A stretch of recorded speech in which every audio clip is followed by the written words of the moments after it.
Bien, acabamos de ver de una u otra manera un modelo de un proceso de coaching con relación a un interlocutor, en este caso un padre de familia con relación a un hijo, ¿no?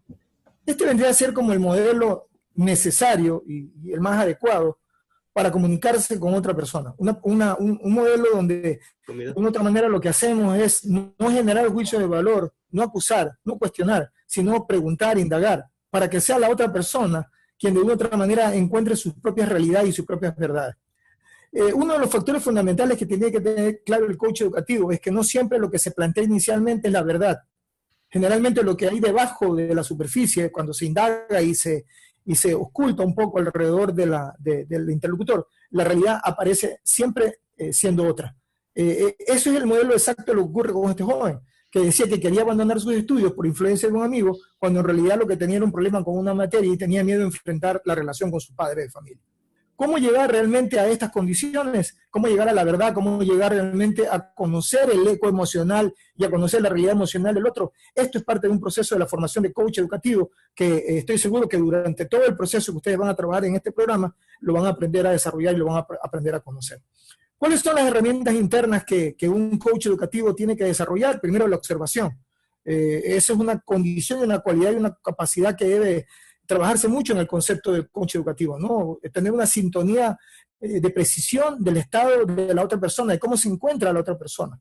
Recuerden lo que venimos diciendo, no siempre lo que de plano plantea una persona de manera verbal es la realidad. Recuerden que la realidad de esa persona corresponde a sus vivencias, a sus experiencias y a sus momentos, ¿no? A sus influencias, y no necesariamente la realidad de otra persona o de la manera que usted ve las cosas.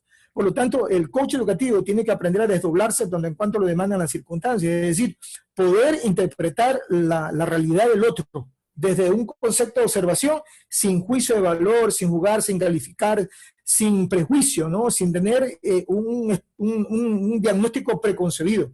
Siempre un coach educativo debe tener la capacidad de poder tener claridad en el pensamiento, ¿no? Borrar cualquier esquema que lo bloquee para interpretar correctamente a la otra persona. Estar siempre en la disposición de escucha activa. Esta es otra herramienta interna que debe tener el coach educativo, como el hecho de tener claro lo que es escuchar ruido y escuchar para estar consciente o activo para con otra persona. El lenguaje corporal es uno de los canales de comunicación muy importantes a la hora de la comunicación. Hay un axioma que dice lo siguiente: que antes de emitir la primera palabra, usted ya empezó a hablar. Antes de emitir la primera palabra, usted ya empezó a hablar. ¿Qué quiere decir esto? Que no necesariamente la palabra habla, sino que ya con su lenguaje corporal, usted como docente, ya empezó a hablar cuando se presentó frente a un padre de familia o se presentó frente a un alumno. Hay mucha gente que dice, pero si yo no he dicho nada. Claro, no he dicho nada, pero con tu lenguaje corporal has atropellado, has lastimado, has herido, has dañado, etcétera, etcétera. El lenguaje corporal tiene mucho peso a la hora de la relación con los demás. Yo tengo un artículo que se llama Enemigos Invisibles.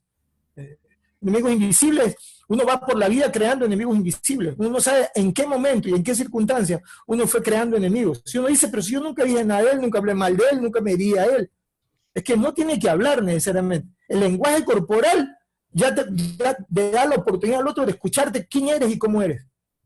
Habemos personas que tenemos rostro duro, como en mi caso, que no son tan afables, tan amables, tan cordiales, desde el punto de vista del rostro. Hay gente, en cambio, que tiene un rostro que ilumina cualquier lugar de trabajo, cualquier ambiente social. Y se comunican de esa manera, y la gente los escucha de esa manera. Hay gente que es simpática sin hablar, es agradable sin hablar. Se permite la posibilidad de escucharlo solo por la manera como se muestra y se presenta. Diferenciarnos de una conversación ordinaria, ese es empezar a tener conciencia de coach. Desafortunadamente nos han mal formado, ¿no? Nos han hecho creer que nosotros tenemos el derecho de que nos respeten, de que nos quieran, de que nos amen, de que nos tengan confianza, y eso no es tan cierto. Nosotros tenemos la obligación de ganarnos el amor de los demás, la confianza de los demás, el respeto de los demás. Pero todos tenemos la obligación. Yo como docente frente a mí, educando a los padres de familia, a la sociedad, yo me tengo que ganar el respeto, no es el título, no es el cargo.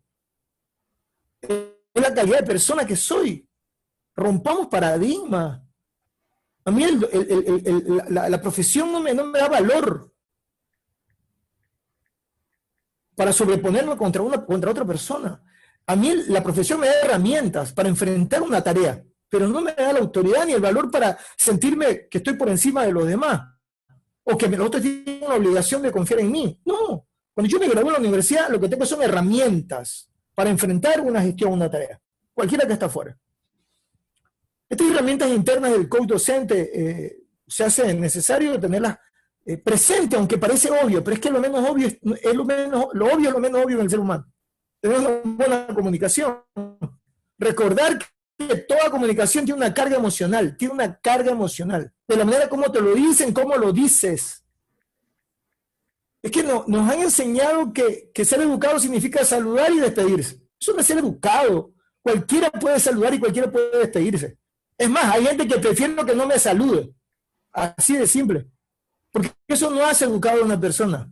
Que salude o que se despida. Lo que hace a una persona educada emocionalmente es que cuando salude lo haga de buena manera, de buena gana, con buena actitud, con buena disposición. La comunicación no pasa por hablar, sino pasa de la manera y de la forma como yo genero la comunicación. La comunicación verbal es importante en su contenido, en su peso, en su dirección, en su carga emocional. No es lo mismo decirle a una persona buenas tardes que decirle buenas tardes. No es lo mismo. Así entran docentes al aula de clase. Buenas tardes. Mejor no me salude, mejor. Y tenemos que educarnos en ese aspecto, ¿no? Creemos que el accionar nos justifica. No es el accionar lo que nos justifica, es la manera como accionamos. La comunicación no verbal también es una condición, que tenemos que cuidar el aspecto personal, la parte visual, la kinestésica, el contacto, la relación. La comunicación verbal es tremendamente importante para que la clase no sea aburrida, no sea pesada, no sea tradicional. Hay gente que ya no quiere estudiar, es que le harta ver a un maestro de la misma manera, pues. Y de la misma forma, y cómo viste, y cómo se expresa, y cómo se muestra.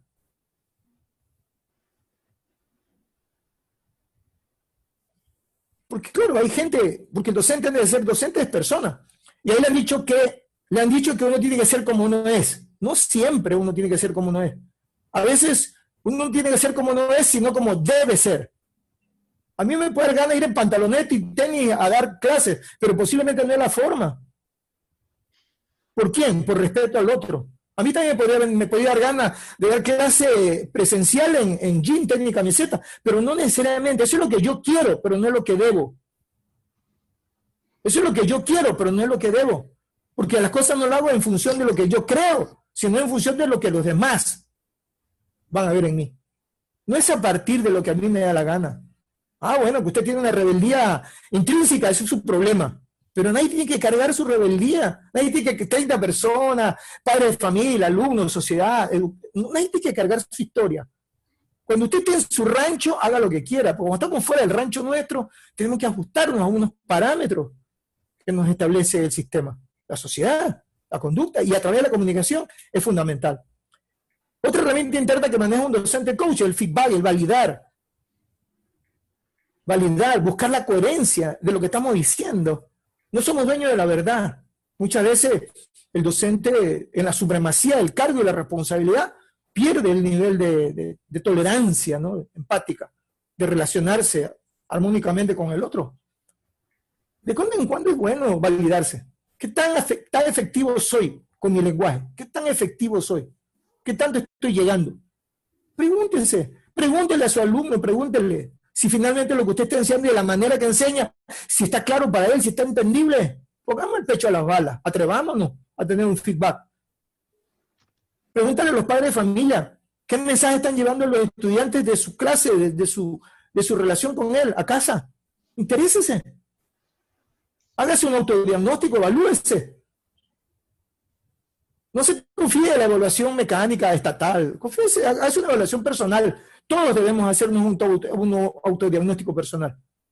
No solamente en términos de la profesión, en términos de la relación de pareja, en términos de la relación de amigos, en términos de hijo a padre. Bueno, ¿cómo te sientes frente a mí? ¿Estás contento como soy? ¿Te parece que tengo que mejorar en algo? ¿Por qué hemos creído que solamente ese nivel de evaluación es a nivel laboral? Tiene que ser en todos los aspectos de la vida. El feedback es una condición que nos permite validar mi pensamiento con relación al otro. Yo puedo estar pensando en bolero, el otro está pensando en rock and roll, y no nos comunicamos nunca. Pero para hacer eso hay que tener una dosis de humildad, porque el orgullo, la vanidad y el ego no me lo permite. En muchos países el concepto de ser un máster es estar por encima de la nube rosada. Es un cientista de la educación que no sirve para nada, porque cada vez que yo le pregunto, a ver, propóngame un proceso de cambio en la metodología y en la pedagogía actual para obtener mejores resultados. Hasta ahí llegaron, chao. Están llenos de nomenclatura, pero no están en nada. A mí eso no me interesa, no me sirve eso. El feedback es una condición que te permite poderte valorar y que tu mensaje, lo que nosotros transmitimos, tenga impacto frente a los demás. Tenemos que ser autocríticos. El primer proceso, el primer paso de cambio y de mejora continua es ser autocrítico. No espere que otro se lo diga. Pues mejor dicho, valórese usted mismo. ¿Cuáles son las herramientas externas que debe tener un coach educativo? De cuando en cuando hacerse un FODA. Hay que autoevaluarse. El FODA no solamente sirve para el negocio. Usted se puede hacer un FODA personal. Yo supongo que muchos de ustedes deben saber qué es un FODA. De un principio básico, una herramienta básica para poderse autoevaluar.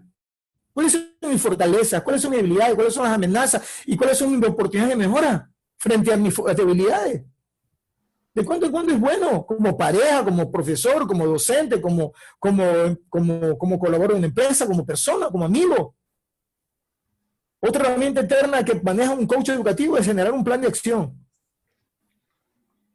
No es fácil tener un plan de acción de vida y laboral, bueno, a veces obligado. Pero en la postura de la metodología, pero un plan de acción para lograr saber que entre el inicio y el término del proceso de educación de mi aula o de mi grupo de estudiantes, ¿qué resultados voy a obtener? ¿Cómo lo voy a lograr? Como le decía, hay docentes mecánicos, ¿no? Se la pasan dictando la materia y esperan es el examen. Allá como salga, allá, es problema del estudiante, no es mío. Yo ya dicté la clase y el examen, ahí está el resultado. Tiene que estudiar, pues. No, sí. El resultado del examen, vuelvo y lo repito, estimados docentes, el examen mide la memoria, no mide la inteligencia. La única forma de inteligenciar al estudiante es acompañándolo en el proceso de educación. Pero para eso hay que salir de la zona de confort, pues. Hay que dedicarle tiempo a eso. Hay que forzarse un poquito más. Por eso es que un coach educativo tiene que aprender del modelo Brown, ¿no? Cómo establecer un modelo Brown que nos permita la posibilidad de comunicarnos de manera más asertiva para poder conocer la realidad de otra persona. Este modelo Brown ya es parte de un proceso de coaching, de formación de coaching, ¿no? ¿Qué metas? ¿Cómo examinar la realidad? ¿Qué opciones? ¿Qué? ¿Cuándo? ¿Quién? ¿Cómo? ¿Cómo logramos frente a ese 20% de estudiantes que no están conectados con mi propósito, mientras que al 80% ya lo tengo? Yo siempre he dicho, no se desgaste trabajando con el 80%, ya lo tiene. Hay docentes que no tienen ni siquiera la claridad del factor 20-80, ¿no? No tienen claridad de eso, no tienen idea de qué es eso, 20-80, el factor 20-80. Si el 80 ya lo tiene, trabaja en el 20, pues. ¿Para qué se desgasta trabajando en el 80? Brinca, zapatean sobre el 80, que no le demande esfuerzo, porque ya los tiene a los estudiantes. Trabaje con el 20, concéntrese, observe el 20%. A esos examínenlos, trabájenlos, acompáñenlos. Dedíquenle tiempo. Y si usted solo trabajando con el 20, va a tener el 100 dentro de poco. Además, no tiene que gastar tanta energía si solo tiene el 20 que trabajar. ¿Qué otra herramienta externa demanda tener un coach educativo? Visión, en perspectiva, visión, mirada de bosque, no mirada de árbol. Trabajar de manera masiva con grupos humanos es una técnica. Yo dicto un programa que se llama Formador de Formadores. Tiene que aprender, pues, cómo manejar masas. Cómo advertir dentro de la masa que usted llega de manera adecuada. Por eso tendrán que estudiar PNL para mejorar canales de comunicación. Pero hay que tener perspectiva de visión. Entendiendo que tu punto de vista es tu realidad, pero no es la realidad de los demás. Lo que para ti está claro como docente, es posible que para los 30 alumnos que tenga al frente no esté claro, porque tienen diferentes canales de comunicación. En un mismo grupo de trabajo puedes tener visual, auditivo y kinestésico. Y ustedes en metodología y pedagogía lo deben conocer perfectamente. Tienes que entender el punto de vista del otro. Hay gente que nace con cualidades para cada cosa, pero nosotros tratamos de meterlo a todo en el mismo bolso. Y eso no es así. Habrán unos mejores en matemáticas, otros que no son tan buenos en matemáticas. Habrán otros que son buenos en las artes, otros que no lo son. Pero esa es la tarea del docente. Poder discriminar y dentro de la discriminación tener un todo bajo control. ¿Qué es el coach docente moderno? ¿Cómo pueden las diferencias encontrar coincidencia? Ese es tu reto. Más allá del tuyo y del alumno, hay que entender cuáles son las influencias del entorno.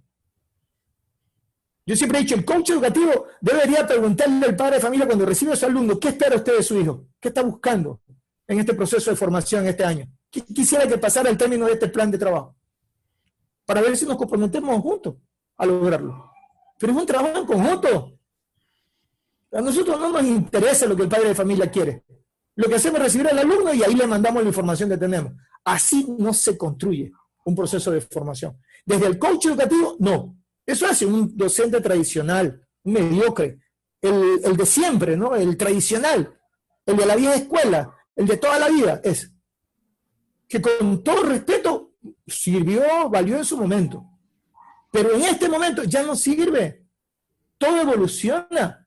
La sociedad ha evolucionado, el mercado ha evolucionado, las exigencias han evolucionado, las circunstancias son distintas, entonces no podemos creer que estamos en la época de los próceres de la independencia. Eso es un antagonismo. Tenemos que traer a tiempo real el tiempo pasado. Y el docente no está exento de eso. Tenemos que de una u otra manera aprendernos a poner en esa balanza. En virtud del tiempo, aquí hay una dinámica que hubiera sido interesante que la podamos realizar. ¿Qué fortalezas y debilidades tiene usted como docente? 2 fortalezas, 2 debilidades. ¿Qué fortaleza usted cree que tiene al momento de comunicarse en relación con sus estudiantes? ¿Y qué debilidades cree usted que tiene por mejorar? Esta es una pregunta de autocuestionamiento, de autoevaluación. Se les dejo de tarea para que cada uno se lo haga, ¿no? Porque para eso hay que tener valor, hay que tener valor. Valor me refiero en el hecho de ser sincero con uno mismo. Primero, para hacerse un diagnóstico de esto, que lo hacemos en un tiempo mucho más grande, ahora no tenemos tiempo para hacerlo. Primero hay que ser sincero con uno mismo. Y segundo, dejar de echarle la culpa a tercero, porque es que lo que pasa es que frente a todas nuestras debilidades siempre encontramos un culpable, y el culpable siempre está fuera de nosotros. El sistema, la escuela, el sueldo, son los padres de familia, es el alumno, es la sociedad. Todos son amenazas, pero entendamos que desde el coach educativo, la filosofía es esta. Si existen 8 amenazas, pues existen 10 soluciones. Usted tiene que ser la solución de las amenazas. ¿Cuál es el papel del coach educativo? ¿Ser víctima o ser protagonista? Ese es el cuestionamiento que nos hacemos desde el coaching ontológico, lo que somos coach, profesionales. ¿En qué paradigma me quedo yo? ¿En el ser víctima circunstancial de las cosas? ¿O soy el protagonista de tomarle el toro por los cuernos y empezar a mirar qué herramientas necesito para enfrentar este tema? Si usted toma un programa de coach educativo para tener una certificación, para tener un puesto de sueldo, de trabajo que le dé más sueldo, pues mire, perdemos el tiempo. Pero si usted busca un programa de coach educativo para adquirir herramientas que le ayuden a tener mejor calidad de vida laboral y mejor impacto en relación con sus educandos o con la tríada de educación, eso es distinto de la A a la Z. Lo uno es un deseo económico y el otro es un interés por mejorar su vocación de servicio. Son 2 cosas distintas totalmente. Ahí les dejo de tarea para que cada uno de ustedes lo hagan intrínsecamente. Y ojalá algún rato lo puedan charlar con ustedes mismos. Venimos diciendo, y vamos a entrar en el segundo tema de nuestro módulo para el que hemos sido invitados. Nosotros hemos venido hablando de la influencia de las emociones en el aprendizaje. Y para hablar de las emociones en el aprendizaje, hemos tenido que hablar necesariamente del impacto que genera el coaching educativo en la docencia. ¿Por qué se hace necesario que empecemos de una u otra manera a darle cierto nivel de valor al tema de la emocionalidad? Es que lo que no se siente en la emocionalidad no perdura. Si usted no logra mover sus emociones y empatarse con las emociones del otro, todo lo que usted estará abonando va a ser fugaz. Fugaz. Es a través de las emociones que logramos asentarnos de manera correcta en el proceso de aprendizaje del otro. Pero también tenemos que entender que dentro del proceso de enseñanza, dentro de la metodología y la pedagogía, que ustedes lo deben saber, ustedes son los expertos, ojo, ustedes son los expertos en metodología y pedagogía. Y a eso yo le tengo mucho respeto. Ustedes deben saber que no todos son iguales. Ustedes pueden tener un auditorio en el frente donde no todos son iguales. Usted puede tener 30 alumnos en la clase, en la universidad puede tener 50, y en los conferencistas como yo podemos tener 1000 personas adelante. No importa el tamaño del auditorio. Siempre el auditorio va a ser responsabilidad suya. Siempre. Que usted pueda con 10, que no pueda con 30, o que no pueda con 50, o que no pueda con 100, o que no pueda con 1000, ese es un problema suyo. Eso no es problema del auditorio. Porque entonces vamos a tener que reducir las competencias que tenemos para decir, yo soy un docente de 10 personas, no puedo ser docente de 1000. No puedo. Como lo dijo un docente de Ecuador. Ah, no, pues yo con esto de la teleeducación, yo no. Le preguntaron a un docente de Ecuador, dijo, a mí cámbiame el concepto de teleeducación, yo no me preparé para eso. Yo no estoy informado, yo no tengo ni la paciencia, ni las ganas, ni me interesa la teleeducación. A mí me hicieron la clase presencial y esa es la que yo disfruto y la que me gusta. Y mientras no haya eso, sinceramente para mí esto se me ha vuelto complicado. ¿Qué está diciendo ese señor? El señor está diciendo que se quedó en la época de las cavernas, que es antagónico, que no se quiere mover de donde está y que tiene un vicio mental, pero básico. Y qué pena, ¿no? Qué pena que revele así abiertamente su incompetencia, sus limitaciones y sobre todo el proceso de formación al que ha sido sometido. Ya es hora de que el sistema empiece a entender que estamos en otros tiempos y en otras circunstancias. Ahora, acá no se supone que tengamos todas las herramientas a la mano, pero también hay cosas que podemos ir aprendiendo en el camino. Hay un axioma que se utiliza acá en el Ecuador, que dice lo siguiente, ¿no? En el camino se arreglan las frutas.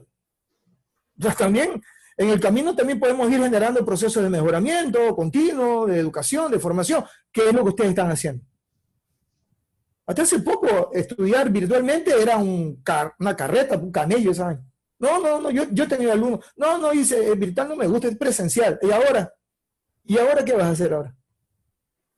Pues tienes que abrirte el cerebro, tienes que abrirte la cabeza, tienes que abrirte el mapa mental y tienes que meterte en la nueva era, pues si no, estás fregado.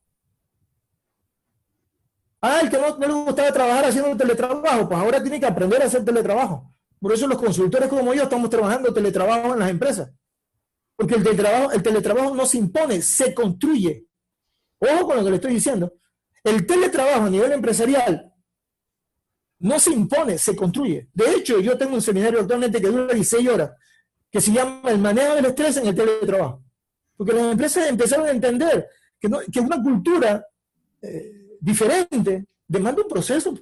No es cuestión de líderes que están ahí que ordenan y dan instrucciones. Hay que aprender a poder direccionar, controlar, supervisar a distancia. Es otra forma, otra metodología, otro principio de conducta. Es lo mismo en la parte de la docencia. El docente tiene ahora que empezar a reestructurar el monitoreo. Ya no lo va a tener ahí posiblemente a la vuelta de la esquina. Lo va a tener que hacer de manera virtual, va a encontrar manera, forma. Va a tener que poder diseñar sus propios métodos de seguimiento. Lo que pasa es que eso le quita el negocio a alguien, ¿no? Pero esto tiene que ver con que en una sala de clase, en un aula de clases, la educación moderna dice, tenemos diferentes tipos de inteligencia. Hoy por hoy estamos en la época de los milenios, que no son pero ni parecidos a nuestra época. Por lo tanto, hoy se manejan diferentes tipos de inteligencia y ustedes tienen que haberlo visto en sus universidades, en su formación, no me cabe la menor duda. Lo que se conoce como inteligencia múltiple. Las inteligencias múltiples son importantes reconocerlas, identificarlas y arengarlas, porque son los canales Cuando yo conozco la inteligencia múltiple o la inteligencia de determinado alumno o de determinado interlocutor, ese es el canal de comunicación que me sirve para poder llegar a mi objetivo de desarrollo y crecimiento. Pero si yo desconozco ese canal, esa inteligencia múltiple, la desconozco, la hago a un lado para tratar de imponerle la que yo pretendo que debe manejarse, entonces se me dificulta la comunicación con el estudiante. Hay la inteligencia lingüística, la matemática, la intrapersonal, la interpersonal, la intrapersonal, la intra, que no es la misma que la interpersonal, la intra. Ojo, una diferencia entre la intra y la interpersonal, pero juntas hacen inteligencia emocional, ya vamos a hablar de eso. La naturalista, la corporal kinestésica, la musical, la espacial. Todas estas son diferentes inteligencias múltiples que en este momento es el gran abanico que tienen los estudiantes o que tienen los educandos cuando pisan las aulas de clase. El ser humano, según la etapa por la que atraviese, tiene diferentes capacidades de aprendizaje. No es lo mismo tratar a un niño que tratar a un adolescente, y no es lo mismo tratar a un adolescente que tratar a un adulto. Pero a veces el docente se queda en esas etapas.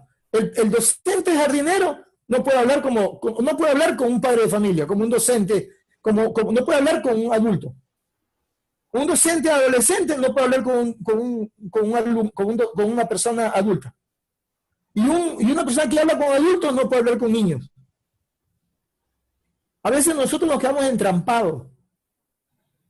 El docente universitario, en eso me marco yo, tiene una estructura, un perfil profesional, encartonado, emplasticado, es el gurú, la vaina, anda por encima de las nubes.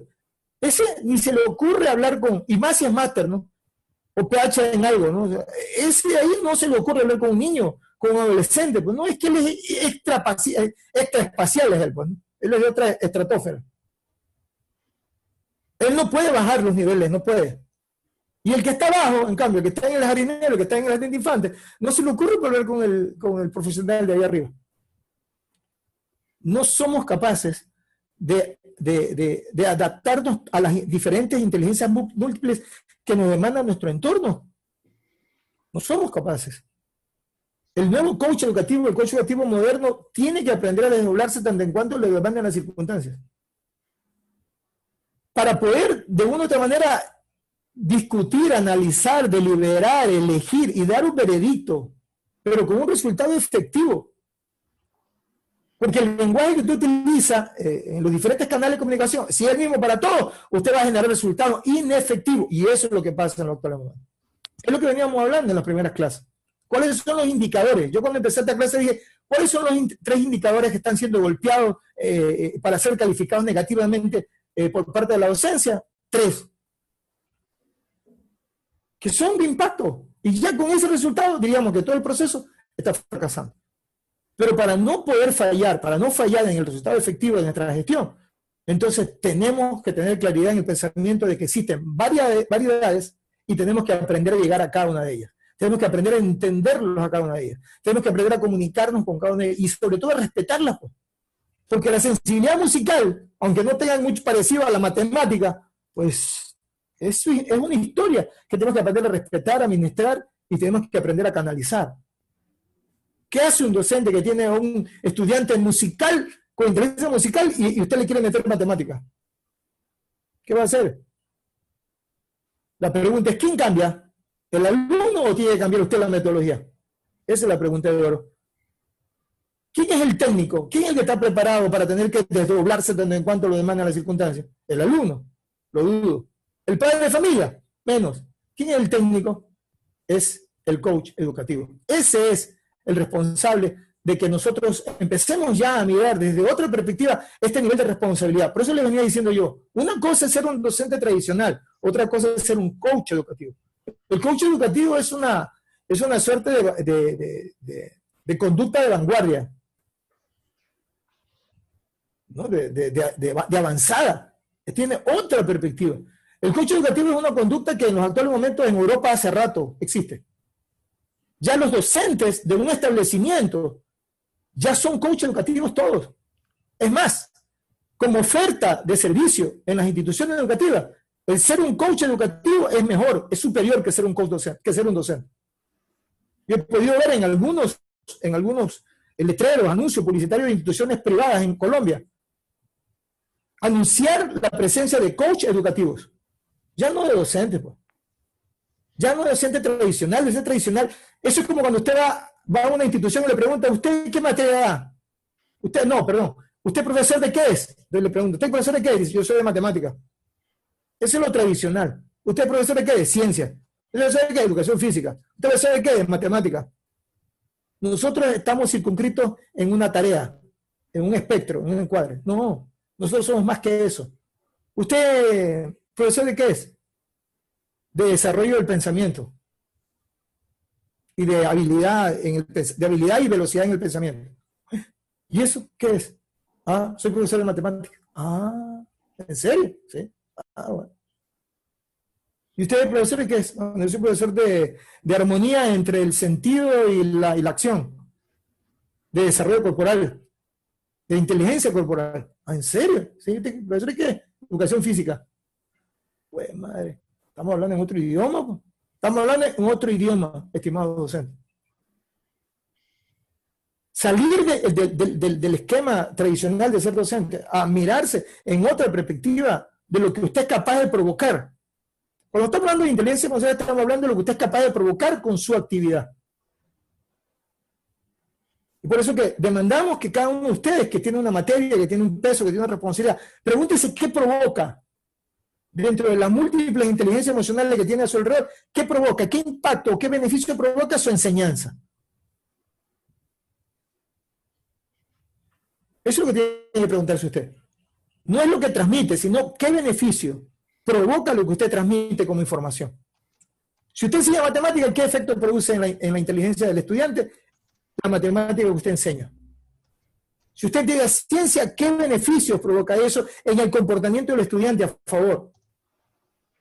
Ya no se vale hablar de la esencia de lo que yo enseño o de la naturaleza de lo que yo enseño, sino del efecto que causa, del beneficio que causa el que el estudiante aprenda mi materia. ¿Qué beneficios provoca su enseñanza en el otro? Ahí empezamos a hablar de inteligencia múltiple. Ahí empezamos a respetar la inteligencia múltiple. ¿Qué causa o qué efecto produce la enseñanza de mi materia en el comportamiento del alumno? Que nos lo preguntan cuando nosotros desarrollamos la malla curricular, ¿no? Yo como docente universitario, cuando me han pedido la materia, me dicen, ¿y cuál es el propósito de esta materia? ¿Cuál es el objetivo de esta materia? ¿Qué habilidad y qué competencia desarrolla? Bueno, esas son las que tendríamos que mostrar de cara hacia el público, hacia la sociedad, para que nos empiece a tener mayor respeto y consideración y empiece a entender cuál es el valor o el logro de mis esfuerzos. Perfecto, Víctor. Discúlpame un minuto. Ya en 5 minutos se está cortando la transmisión y terminamos la clase, pero es muy interesante todo lo que has manifestado y que indudablemente nosotros como participantes del diplomado tenemos que fomentar, tenemos que difundir, tenemos que tratar de llegar a nuestros colegas, amigos, para que esta tendencia de la nueva tarea, la nueva especialidad de los docentes de convertirse en coaches educativos. Es muy importante.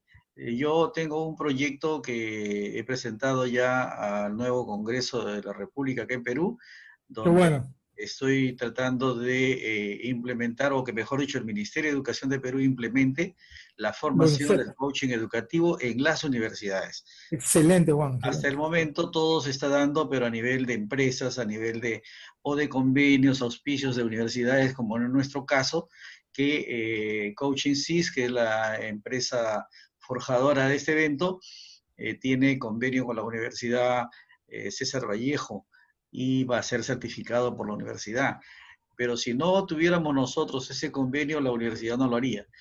Ya hemos entrado en ciertas conversaciones para que también se desarrolle a nivel universitario, pero a nivel de solamente por ahora. En fin, ya veremos, y hay que insistirlo a nivel de toda Latinoamérica, Víctor, y contamos contigo.